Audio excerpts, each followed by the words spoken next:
we are going to be celebrating World Press Freedom very soon. Yeah. What's your view as a journalist of world press freedom, the current situation of world press freedom in the country right now?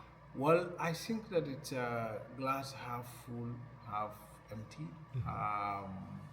One day there are opportunities to do more independent press work in the Gambia. We have created for ourselves a little bit of free environment to do what is necessary to hold the government to account.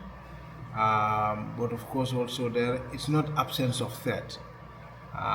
There are issues of attempts to restrict the media environment by government.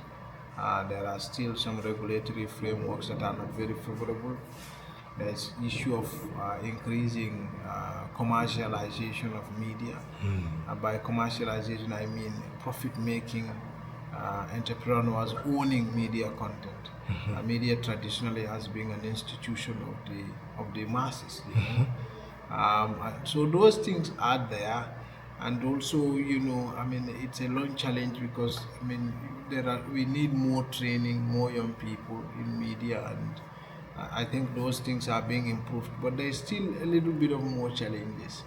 But if you look at it on the side of the journalists, I think they are trying what they could to sort of push the frontiers.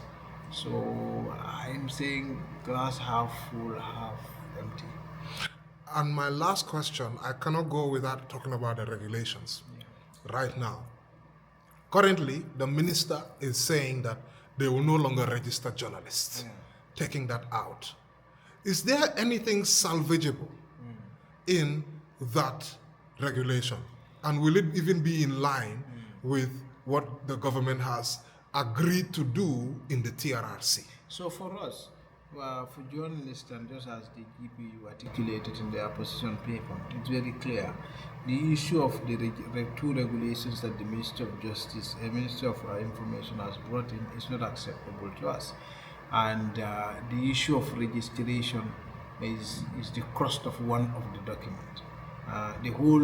For one of the document accreditation, the issue of registration is the center of the matter.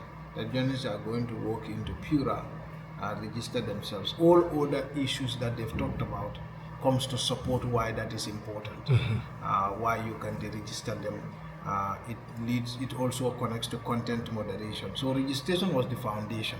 So if they are going to remove that, then there is no point keeping the second document.